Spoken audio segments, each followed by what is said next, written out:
ಸರ್ಕಾರಿ ಹಿರಿಯ ಪ್ರಾಥಮಿಕ ಶಾಲೆ ಗುತ್ತರಗೇಟಿಯಲ್ಲಿ ಸಮಗ್ರ ಶಿಕ್ಷಣ ಅಭಿಯಾನ ಕಾರ್ಯಕ್ರಮ ಅಭಿಯಾನ ಕರ್ನಾಟಕ ಸಾಮಾಜಿಕ ಪರಿಶೋಧನಾ ಶಾಲಾ ಸಭೆ ಮತ್ತು ಪೋಷಕರ ಸಭೆಯನ್ನು ಹಮ್ಮಿಕೊಂಡಿದ್ದು ಈ ಕಾರ್ಯಕ್ರಮದ ಒಂದು ಅಧ್ಯಕ್ಷ ಸ್ಥಾನವನ್ನ ನಮ್ಮ ಶಾಲೆಯ ಎಸ್ಎಡಿಎಂಸಿ ಅಧ್ಯಕ್ಷರಾದಂತಹ ಶ್ರೀಯುತರಾದಂತಹ ಸುನಿಲ್ ಚವ್ಹಾಣ್ ಅವರು ವಹಿಸಿಕೊಳ್ಬೇಕಾಗಿ ಅವರಲ್ಲಿ ವಿನಂತಿಸಿಕೊಳ್ತೀನಿ. ಅದೇ ರೀತಿಯಾಗಿ ಈ ಒಂದು ಕಾರ್ಯಕ್ರಮಕ್ಕೆ ಮುಖ್ಯ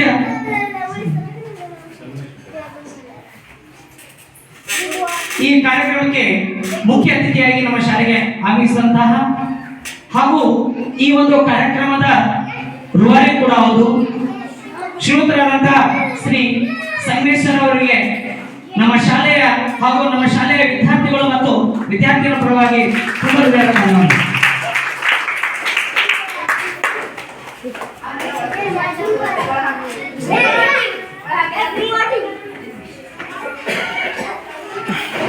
ಈ ಕಾರ್ಯಕ್ರಮಕ್ಕೆ ಆಗಮಿಸಿದಂತಹ ನಮ್ಮ ಶಾಲೆಯ ಎಲ್ಲ ವಿದ್ಯಾರ್ಥಿಗಳ ಪೋಷಕರಿಗೂ ಕೂಡ ಏನಪ್ಪಾ ಅಂತಂದ್ರ ತುಂಬಾ ಹೃದಯದ ಧನ್ಯವಾದಗಳನ್ನು ತಿಳಿಸುತ್ತಾ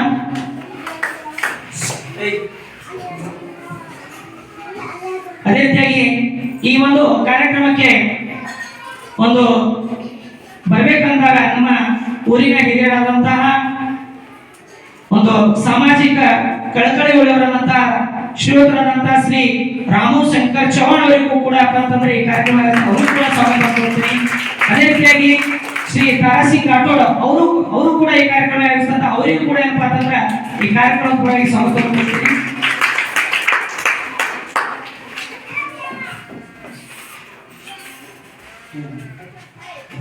ಈ ಕಾರ್ಯಕ್ರಮವನ್ನು ಉದ್ದೇಶಿಸಿ ಶ್ರೀಯುತರಾದಂತಹ ಶ್ರೀ ಸಂಗಮೇಶ್ ಸರ್ ಅವರು ಕೂಡ ಏನಪ್ಪಾ ಅಂತಂದ್ರೆ ಈ ಕಾರ್ಯಕ್ರಮ ಉದ್ದೇಶಿಸಿ ಮಾತಾಡಬೇಕಾಗಿ ಅವರಲ್ಲಿ ವಿನಂತಿಸಿಕೊಳ್ತೀನಿ.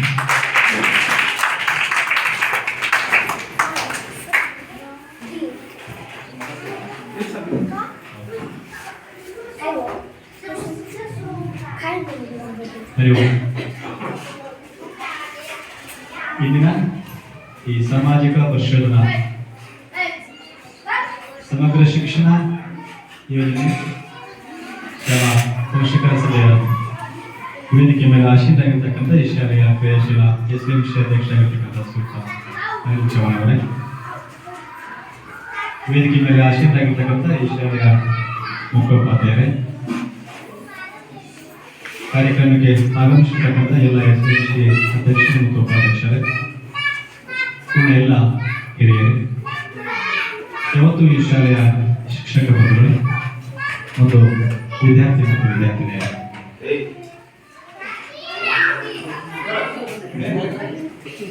ನಿಮ್ಮ ಶಾಲೆಯಲ್ಲಿ ಸರ್ಕಾರ ಮಕ್ಕಳ ಅಭಿವೃದ್ಧಿಗೋಸ್ಕರವಾಗಿ ಅನೇಕ ಯೋಜನೆಗಳನ್ನ ಜಾರಿ ತರ್ತಾ ಇದೆ. ಆ ಜಾರಿ ತಂದಿರತಕ್ಕಂಥ ಯೋಜನೆಗಳು ಎಷ್ಟು ಇಂಪ್ಲಿಮೆಂಟ್ ಆಗ್ತಾ ಇದೆ, ಯೋಜನೆಗಳು ಎಷ್ಟು ಸದ್ಬಳಕೆ ಆಗ್ತಾ ಇದೆ, ಅದನ್ನು ಹೇಗೆ ಸದುಪಯೋಗ ಮಾಡ್ಕೊಳ್ತಾರೆ ಸೊ ಅನ್ನುವ ನಿಟ್ಟಿನಲ್ಲಿ ಸರ್ಕಾರ ಅನೇಕ ಹೊಸದಾಗಿರ್ತಕ್ಕಂಥ ಯೋಜನೆಗಳನ್ನ ಹಮ್ಮಿಕೊಳ್ತಾ ಇದೆ. ಸೊ ಹಾಗಾಗಿ ಆ ದಿಶೆಯಲ್ಲಿ ಈ ಶಾಲೆಗಳಲ್ಲಿ ಶಿಕ್ಷಣ ವ್ಯವಸ್ಥೆ ಹೇಗಿದೆ ಅನ್ನೋದನ್ನ ಈ ಸಾಮಾಜಿಕ ಪರಿಶೋಧನಾ ಪ್ರಕ್ರಿಯೆಗೆ ಇದು ಮೊಟ್ಟ ಮೊದಲ ಬಾರಿಗೆ ಒಳಪಡಿಸಲಾಗಿದೆ ಅಂತಕ್ಕಂಥದ್ದು.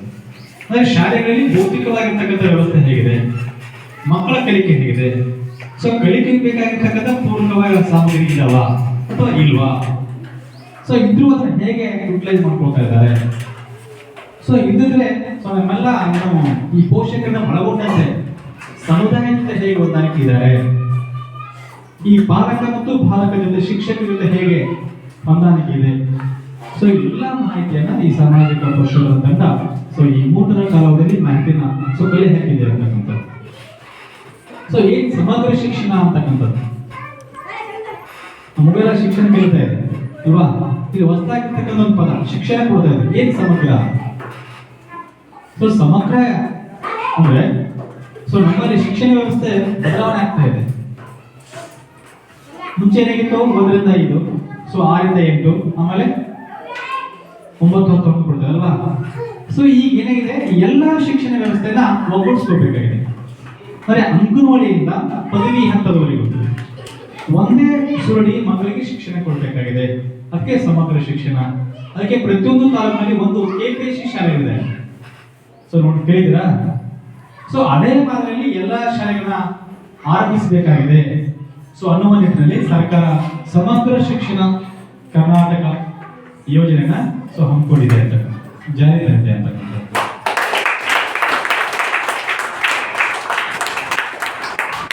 ಸೊ ಇಲ್ಲಿ ಏನಿದೆ, ಈ ಶಾಲೆ ವ್ಯವಸ್ಥೆ ಹೇಗಿದೆ, ಇನ್ನು ಏನೇನು ಆಗ್ಬೇಕಾಗಿದೆ? ಸೊ ಮಕ್ಕಳ ಸಂಖ್ಯೆ ಕೊರತೆಗಿದಾವ?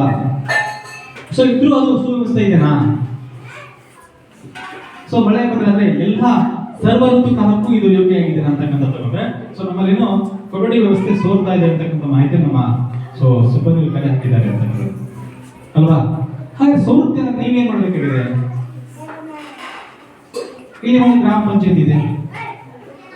ಸೊ ಗ್ರಾಮ ಪಂಚಾಯತ್ ಸಾಕಷ್ಟು ಶಾಲೆಗಳ ಅನುದಾನ ಇದೆ. ಆ ಗ್ರಾಮ ಪಂಚಾಯತಿಗಳ ಈ ಮೇಲ್ಛಾವಣಿ ದುರಸ್ತಿ ಮಾಡೋಕೆ ಅವಕಾಶ ಇದೆ. ಸೊ ಮಾಡ್ಕೋಬಹುದಾಗಿತ್ತು. ಪಂಚಾಯತಿ ನಿಮ್ಮದೆ, ಶಾಲೆ ನಿಮ್ಮದೆ, ಇಲ್ಲಿರ್ತಕ್ಕಂಥ ಮಕ್ಕಳು ನಿಮ್ಮವರೇ ಅಲ್ವಾ? ಸೊ ಆ ಅನುದಾನವನ್ನ ಸದ್ಬಳಕೆ ಮಾಡ್ಕೊಳ್ತಕ್ಕಂಥ ಕೆಲಸ ಯಾರು ಮಾಡಬೇಕಾಗಿದೆ? ಸೊ ನಿಮ್ಮಗಳು ಮಾಡಬೇಕಾಗಿದೆ. SPMC ಅಧ್ಯಕ್ಷರುಗಳೆಲ್ಲ ಸದಸ್ಯರು ನಿಮ್ಮವರು ಇರ್ತಾರೆ, ಗ್ರಾಮ ಪಂಚಾಯತಿ ಎಲ್ಲ ಸದಸ್ಯರು ನಿಮ್ಮವರು ಇದ್ದಾರೆ. ಹಾಗಾದ್ರೆ 4 ವರ್ಷಗಳಿಂದ ನಿಮ್ಮ ಪಂಚಾಯತಿಯಲ್ಲಿ ಅಧ್ಯಕ್ಷ ಚುನಾವಣೆ ಆಗಿಲ್ಲ ಅಲ್ವಾ? ಸೊ ಅದು ಜರುಗಿಲ್ಲ. ಸೊ ಆದಷ್ಟು ಶೀಘ್ರದಲ್ಲೇ ಅದಕ್ಕೆ ಏನೋ ಮಾಹಿತಿ ಬಂದಿದೆ ಅಂತ. ಸೊ ಚುನಾವಣೆ ಆಗುತ್ತೆ ಅಲ್ವಾ? ಇರ್ಲಿ, ಚುನಾವಣೆ ಆಗಲು ಕೊಡೋದಿಲ್ಲ, ಆಡಳಿತಾಧಿಕಾರಿಗಳಿದ್ದಾರೆ. ಸೊ ಅವ್ರ ಮುಖ್ಯ ಕೆಲಸ ಮಾಡಿಸಬಹುದು ಅಂತಕ್ಕಂಥದ್ದು. ಯಾಕಂದ್ರೆ ಸಣ್ಣ ಮಕ್ಕಳು ಇಲ್ಲಿ ಪಠ್ಯ ಪುಸ್ತಕ ಇದೆ. ಸೊ ಮಕ್ಕಳು ಬೇಕಲ್ಲಿ ದಾಖಲಾತಿಗಳಿದ್ದಾರೆ. ಮಳೆ ಬಂದು ಸೋದ್ರೆ ಆ ದಾಖಲಾತಿ ಹಾಗೆ ಏನ್ ಮಾಡೋದಿಲ್ಲ ಅಲ್ವಾ? ಮಕ್ಕಳ ಭವಿಷ್ಯ ಹಾಳಾಗುತ್ತೆ ಅಂತ. ಜೊತೆಗೆ ಏನಿದೆ, ಈ ಮಕ್ಕಳಿಗೆ ಕಲಿಕೆ ಜೊತೆಗೆ ನಮಗೆ ಆಟ ಅಲ್ವಾ? ಸೊ ಪಾಠ ಮಾಡ್ತಾ ಇದೀವಿ, ಅವ್ರು ಸ್ವಲ್ಪ ಆಕ್ಟಿವ್ ಆಗ್ಬೇಕಾಗಿದೆ, ಕ್ರಿಯಾಶೀಲತೆ ತಗೋಬೇಕಾಗಿದೆ. ಸೊ ಪಾಠ ಚೈತನ್ಯ ಮೂಡಬೇಕಾದ್ರೆ ಅವ್ರು ಆಟ ಆಡಕ್ಕೆ ಬೇಕಾಗಿದೆ, ಸಾಮಗ್ರಿ ಬೇಕಾಗಿದೆ. ಸೊ ಆಟದ ಮೈದಾನ ಬೇಕಾಗಿದೆ. ಸೊ ಇಲ್ಲಿ ಜಾಗ ಇದೆ, ಆ ಮೈದಾನದ ವ್ಯವಸ್ಥೆ ಇಲ್ಲ ಅಲ್ವಾ? ಒಂದು ಮೈದಾನ ಏನಾಗಿದೆ, ಈ ಪಂಚಾಯತಿಯಿಂದ ಅಭಿವೃದ್ಧಿ ಆಗ್ತಾ ಇದೆ, ಪ್ರಗತಿಯಲ್ಲಿದೆ. ಆದ್ರೆ ನೀವು ಆ ಪಂಚಾಯತಿಯ ಸದಸ್ಯರು ಕೆಲಸ ಮಾಡ್ತಾ ಇದ್ರೆ ಸೊ ನೀಟಾಗಿ ಕೆಲಸ ಮಾಡಿಸ್ಕೊಳ್ಳಿ. ಅಲ್ಲಿ ಗರ್ಲ್ಸ್ ಹಾಕಿ ಮೋರಮ್ಮ ಹಾಕಿಬಿಡ್ತಾರೆ ಅಷ್ಟೇ ಅಲ್ವಾ? ಅದ್ರಲ್ಲಿ ಏನಿದೆ, ಮಕ್ಕಳು ಆಟ ಕೊಡ್ತದ? ಸಾಧ್ಯ ಇದೆನಾ? ಇಲ್ಲಲ್ಲ. ಅದಕ್ಕೆ ವ್ಯವಸ್ಥೆ ಮಾಡಿಸ್ಕೊಳ್ಳಿ. ಅದು ನೀವೇ ಮುಂದ್ಕೊಂಡು ಕೆಲಸ ಮಾಡಿಸಿದ್ರೆ ನೀಟಾಗಬೇಕು. ಇಲ್ಲ ಹೇಗಿರ್ತದೆ, ಹಾಗೆ ಕೆಲಸ ಮಾಡ್ಕೊಂಡು ಹೋಗ್ಬಿಟ್ಟು ಅಂತಂದ್ರೆ ಮಳೆ ಬಂತಂದ್ರೆ ಅಮ್ಮನೆಲ್ಲ ಕೊಚ್ಕೊಂಡು ಹೋಗ್ಬಿಡ್ತದೆ, ಮತ್ತೆ ನಾಳೆ ನಿಮ್ಮ ಮಕ್ಕಳು ಆಟಾಡಕ್ ಆಗಲ್ಲ ಅಲ್ವಾ? ಅದಕ್ಕೆ ಆಮೇಲೆ ಏನಿದೆ, ಇಲ್ಲಿ ಸುತ್ತಲೂ ಏನಿದೆ, ಕಂಪೌಂಡ್ ವ್ಯವಸ್ಥೆ ಇನ್ನು ಪ್ರಗತಿಯಲ್ಲಿದೆ, ಇಲ್ಲಾಂದ್ರೆ ಪೂರ್ಣ ಆಗಿಲ್ಲ. ಸೊ ಕಂಪೌಂಡ್ ಪೂರ್ಣ ಏನಾಗುತ್ತೆ ಹೇಳ್ರಿ, ಒಂದು ಗೇಟ್ ನಿರ್ಮಾಣ ಮಾಡ್ಕೊಂಡ್ರೆ ಹೊರಗಿರ್ತಕ್ಕಂಥ ಯಾವ ವ್ಯವಸ್ಥೆ ಕೂಡ ಒಳಗೆ ಬರಕ್ಕಾಗಲ್ಲ. ಸುತ್ತಲೂ ಏನಾಗಿದೆ, ಮೈದಾನ ವ್ಯವಸ್ಥೆ ಇದೆ. ಸೊ ನಾವು ಏನಾಗಿದೆ, ಪರಿಸರನ ಶುಚಿಗೊಳಿಸ್ಬೋದು, ಗಿಡ ಹಾಕ್ಬೋದು, ಇಲ್ಲ ಶಾಲೆ ಪೌಷ್ಟಿಕ ತೋಟ ಮಾಡ್ಬೋದು, ಮಕ್ಕಳಿಗೆ ತರಕಾರಿ ಬೆಳೆ ಹಚ್ಚಬಹುದು. ಅದೇ ಬೆಳೆದಂತ ತರಕಾರಿಗಳನ್ನ ಅಡಿಗೆ ವಿಶ್ವಕ್ಕೆ ಬಳಕೆ ಮಾಡ್ಕೋಬಹುದು. ಅಂದ್ರೆ ಎಲ್ಲಾ ತರ ವ್ಯವಸ್ಥೆ ಏನಾಗುತ್ತೆ ನಮ್ಮಲ್ಲಿ ಆಗುತ್ತೆ ಅಂತ. ಅದನ್ನ ಹೇಗೆ ನಾವು ಸದ್ಬಳಕೆ ಮಾಡ್ಕೋಬೇಕು, ಅದನ್ನ ಯೋಚನೆ ಮಾಡ್ಬೇಕು ಅಂತ. ಸೊ ಮಕ್ಕಳಿಗೆ ಏನಾಗಿದೆ, ನಾವು ಮಾಹಿತಿ ಕೊಡ್ಬೇಕು. ಏನಾಗಿದೆ, ತಾವೆಲ್ಲ ರೈತರಿದ್ದೀರಿ, ಪ್ರತಿ ಬೆಳಗ್ಗೆಯಿಂದ ಸಂಜೆವರೆಗೆ ಕೆಲಸ ಮಾಡ್ತಾ ಇದ್ದೀರಿ ಅಲ್ವಾ? ಹಾಗೆ ಅದೇ ಮಕ್ಕಳಿಗೆ ಈ ಪೌಷ್ಟಿಕ ತೋಟ ನಿರ್ಮಾಣ ಮಾಡಿದ್ರೆ ನಮ್ಮ ತಂದೆ ತಾಯಿ ಹೇಗೆ ಕೆಲಸ ಮಾಡ್ತಾರೆ ಮೊದಲ ಮಾಹಿತಿ ಅವ್ರ ಪ್ರಾಕ್ಟಿಕಲ್ ಕೊಡ್ತೇನೆ. ಕರೆಕ್ಟಾ? ಸೊ ಅದಕ್ಕೆ ಎಲ್ಲ ಮಾಹಿತಿನ ಸರ್ಕಾರ ಏನಾಗಿದೆ ಮಕ್ಕಳಿಗೆ ಕೊಡಬೇಕಾಗಿದೆ ಅಂತ. ಅಂದ್ರೆ ಅವರು ಎಲ್ಲಾ ತರದಲ್ಲಿ ಮಕ್ಕಳು ಏನ್ ಮಾಡಬೇಕಾಗಿದೆ, ಏನಾಗಬೇಕಾಗಿದೆ, ಅವರು ಸನ್ನದ್ಧರಾಗಬೇಕಾಗಿದೆ. ಯಾವುದೇ ಕೆಲಸ, ಈ ಬಿಸಿಲು ಮಳೆ ಗಾಳಿ ಚಳಿ ಎಲ್ಲದಕ್ಕೂ ಏನಾಗಿದೆ, ಅವರು ಸೊ ಮೈಯನ್ನು ಒಪ್ಪಿಸ್ಕೋಬೇಕಾಗಿದೆ. ಕೇವಲ ಈ 4 ಗುಳಿಗಳು ಮತ್ತೆ ಅಲ್ಲ ಅವ್ರನ್ನ ಅಲ್ವಾ? ನಾವು ಏನಂದ್ರೆ ಫಸ್ಟ್ ರ್ಯಾಂಕ್ ಮಾಡೋದು ಬೇಡ. ಅವ್ರು ಎಲ್ಲಿ ಹೊರಗಡೆ ಬಿಟ್ಟರು ಸಹಿತ, ಎಲ್ಲಿ ಬಿಟ್ಟರು ಸಹಿತ ಅವ್ರನ್ನು ತಮ್ಮ ಜೀವನ ತಾವೇ ನಡೆಸ್ಕೊಂಡು ಹೋಗುವಂತ ರೀತಿಯಲ್ಲಿ ಅವ್ರನ್ನ ಮುನ್ನಡೆಸಬೇಕಾಗಿದೆ. ಸೊ ಆ ನಿಟ್ಟಿನಲ್ಲಿ ಏನಾಗಿದೆ, ಶಿಕ್ಷಕರು ಮತ್ತು ಪಾಲಕರು ಸೊ ಇಬ್ರು ಕೈ ಸೇರಿಸಬೇಕಾಗಿದೆ. ಅಂದಾಗ ಮಗು ಬೆಳವಣಿಗೆ ಸಿಗ್ಲಿಕ್ಕೆ ಆಗುತ್ತೆ, ಮಗು ಬೆಳವಣಿಗೆ ಆಗಲ್ಲ ಅಂತಕ್ಕಂಥದ್ದು ಅದು ನಮ್ಮ ಮಹತ್ವಾಕಾಂಕ್ಷೆ ಅಂತಕ್ಕಂಥದ್ದು. ಇಲ್ಲಿ ನಿಮ್ಮ ಕೆಲಸ ಇದೆ, ಸರಿ ಶಾಲೆಗೆ ಬನ್ನಿ, ಮಗು ಹೇಗೆ ಕೆಲಸ ಇದೆ, ಶಾಲೆಯಲ್ಲಿ ಏನ್ ವ್ಯವಸ್ಥೆ ಇದೆ, ಏನ್ ಕೊಡ್ತಾ ಇದ್ದಾರೆ. ಸೊ ಬಿಸಿ ಊಟ ಕೊಡ್ತಾ ಇದೀವಿ, ಬಿಸಿ ಊಟ ಹೇಗಿದೆ, ಸೊ ಬಂದು ನಾವು ನೋಡ್ತಿದ್ದೀರಾ? ಇಲ್ಲ. ಸೊ ಆಗ್ಲೇ ಹೇಳಿ ಕೇಳಿದ್ವಿ ನಾವು, ಇಲ್ಲ ಅರ್ಜೆಂಟ್ ಕೆಲಸ ಇದೆ, ಎಲ್ಲರಿಗೂ ಕೆಲಸ ಇದೆ. ಯಾರಿಗೋಸ್ಕರ ಮಾಡ್ತಾ ಇದ್ದೀರಿ? ನೀವೆಲ್ಲ ಮಾಡ್ತಾ ನಿಮ್ಮ ಮಕ್ಕಳಿಗೋಸ್ಕರನೇ ಅಲ್ವಾ? ಒಂದು ದಿನ ನೀವು ನಿಮ್ಮ ಸಮಯ ಮಕ್ಕಳಿಗೆ ಸ್ವಲ್ಪ ವಿನಿಯೋಗ ಮಾಡಿದ್ರೆ ಆ ಮಗು ಹೇಗಿದೆ, ಏನ್ ಕಲಿತಾ ಇದೆ, ಇನ್ನು ನಮ್ಮ ಮಕ್ಕಳಿಗೋಸ್ಕರ ಏನ್ ಮಾಡ್ಬೇಕು ಅನ್ನೋದನ್ನ ಮಾಹಿತಿ ನಿಮ್ಗೆ ಗೊತ್ತಾಗ್ತದೆ. ಯಾಕಂದ್ರೆ ನಮ್ದು ಏನಾಗಿದೆ, ಶೆಡ್ಯೂಲ್ ಫುಲ್ ಬಿಸಿ ಆಗ್ತಾ ಇದೆ. ಇಲ್ಲ ಸರ್, ಆ ಕೆಲಸ ಈ ಕೆಲಸ ಅದು ಇದು ಅಂತ ಹೇಳಿ ಸೊ ನಾವು ನಮ್ಮ ಮಕ್ಕಳಿಗೆ ಸಮಯ ಕೊಟ್ಟಿಲ್ಲ. ಇವತ್ತು ಮಗು ಶಾಲೆ ಹೋಗಿ ಏನ್ ಕಲಿತಾ ಇದೆ, ಏನ್ ಕಲಿತಾ ಇಲ್ಲ ಅನ್ನೋದನ್ನ ನಾವು ಸ್ವಲ್ಪ ಕೂಡ ಸಮಯ ಕೊಡದೇ ಇರತಕ್ಕಂತ ಮಾಡ್ತಾ ಇದೀವಿ, ನಾವು ಕೆಲಸ ಮಾಡ್ತಾ ಇದೀವಿ. ಹಾಗಾಗಿ ನಾವೇನ್ ಮಾಡ್ತಾ ಇದೀವಿ, ಇಂದಿನ ಮಕ್ಕಳು ನಾಳೆ ಪ್ರಜೆಗಳು ಅಂತಕ್ಕಂಥ ಮಾತನ್ನು ಮಾಡ್ತಾ ಇದ್ದೀವಿ ಅಲ್ವಾ? ಆಮೇಲೆ ಏನ್ ಮಾಡ್ತೀವಿ ನಾವು, ಆಫ್ಟರ್ ರಿಸಲ್ಟ್ ಫಲಿತಾಂಶ ಬಂದ ಮೇಲೆ ಏನಾಗುತ್ತೆ, ಯಾವ ಮಕ್ಕಳು ಟಾಪ್ ಬರ್ತದೆ ಅವಾಗ ಏನ್ ಮಾಡ್ತೀವಿ, ಕಂಪೇರ್ ಮಾಡ್ತೀವಿ. ನೋಡು, ನೀನು ಪ್ರತಿದಿನ ಶಾಲೆಗೆ ಹೋಗ್ತಾ ಇದ್ದೀವಿ, ನೀನು ಫ್ರೆಂಡ್ ಯಾಕೆ ಏನಂದ್ರು 90% ಬಂತು, ನಿಂದ ಯಾಕೆ 80 ಬಂತು, ನೀ ಯಾಕೆ ಫೇಲ್ ಆದಿ? ಸೊ ಅಂತ ಕೇಳುವಂತ ಮುಂಚೆನೆ ಈಗ ಪ್ರತಿದಿನ ಅವರಿಗೆ ಸ್ವಲ್ಪ ಬಿಲ್ಡ್ ಮಾಡ್ಕೊಂಡು ಹೋಗಿದ್ರೆ ಆ ಮಗು ಏನು ಯಾವ ದಾರಿ ಹೋಗ್ಬೇಕು ಅನ್ಕೊಂಡಿಲ್ಲ, ನೀವೇನು ಕನಸು ಕಾಣ್ತಿರಲ್ಲ, ಅದು ಖಂಡಿತವಾಗಿ ಯಶಸ್ವಿಯಾಗುತ್ತೆ, ಸಾಧ್ಯ ಆಗುತ್ತೆ. ಹಾಗಾಗಿ ಗುರಿನ ತೋರಿಸ್ತಕ್ಕಂಥ ಕೆಲಸ ಯಾರು ಮಾಡಬೇಕು, ಮೊದಲು ಪಾಲಕರು ಮಾಡಬೇಕು, ಅದ್ರ ಜೊತೆಗೆ ಶಿಕ್ಷಕರು. ಅಂದ್ರೆ ಎರಡೂ ಸೈಮಲ್ಟೇನಿಯಸ್ ಹೋದಾಗುತ್ತೆ. ನಾವೇನು ಅನ್ಕೊಂಡಿದೀವಿ, ಯಾವ ಗುರಿಯತ್ತ ಹೋಗ್ತಾ ಇದೀವಿ, ಆ ಗುರಿ ದಾರಿ ಏನಿದೆ, ಸೊ ಕಲ್ಲಿದೆನಾ, ಮುಳ್ಳಿದೆನಾ, ಇಲ್ಲ ಹೂವಿನ ಹಾಸಿಗಿದೆ ಅನ್ನೋದನ್ನು ಗೊತ್ತಾಗುತ್ತೆ. ಅದಕ್ಕೆ ಪ್ರಮುಖವಾಗಿರ್ತಕ್ಕಂಥ ಜವಾಬ್ದಾರಿ ಆದ್ರೆ ಪಾಲಕರ ಮೇಲಿದೆ. ಯಾಕಂದ್ರೆ ಏನಿದೆ, ಈ ಪ್ರಾಥಮಿಕ ಶಾಲಾ ಮಕ್ಕಳು ಹೇಗಂದ್ರೆ ಸೊ ವೈಟ್ ಪೇಪರ್, ಖಾಲಿ ಹಾಳೆಗಳು, ಸೊ ಅದ್ರಲ್ಲಿ ನೀವು ಏನು ಮೂಡಿಸ್ತೀರಿ, ಯಾವ ಚಿತ್ರ ತೆಗಿತೀರಿ ಅದು ಹೋಗ್ಬಿಡ್ತಾರೆ. ಯಾಕಂದ್ರೆ ಮಕ್ಕಳು ನೋಡ್ರಿ, ಏನು ಶಿಕ್ಷಕರು ಹೇಳ್ತಾರೆ ಅದಷ್ಟೇ ಮಾತ್ರ ಹೇಳ್ತಾರೆ. ನೀವು ಮನೆಯಾಗ ಹೇಳ್ರಿ, ಇದು ಏನೋ ಸ್ವಲ್ಪ ಲೆಕ್ಕ ತಪ್ಪ ಇದ್ರೆ, ಇಲ್ಲ ನಮ್ಮ ಟೀಚರ್ಸ್ ಇದನ್ನ ಹೇಳ, ನಾ ಹಿಂಗೆ ಮಾಡೋದು ಹೇಳ್ತಾರ, ಕರೆಕ್ಟಾ?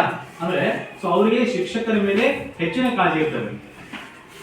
ಹಾಗಾಗಿನೇ ಅವ್ರು ಏನ್ ಮಾಡ್ತಾ ಇರೋ ಸ್ವಲ್ಪ ತಾವು ಲಕ್ಷ್ಯ ಕೊಟ್ಟು ಖಂಡಿತವಾಗಿ ಶಾಲೆಯಾಗುತ್ತೆ. ಸೊ ಗುಣಾತ್ಮಕವಾಗಿರ್ತಕ್ಕಂಥ ಶಿಕ್ಷಣವನ್ನ, ಪರಿಣಾಮಕಾರಿಯಾಗಿರ್ತಕ್ಕಂಥ ಬೋಧನೆಯನ್ನ ಕೊಡ್ತಾ ಇದ್ದೇವೆ. ಸರ್ಕಾರ ಏನ್ ಮಾಡ್ತಾ ಇದ್ದಾರೆ, ಶಾಲೆ ಆರಂಭ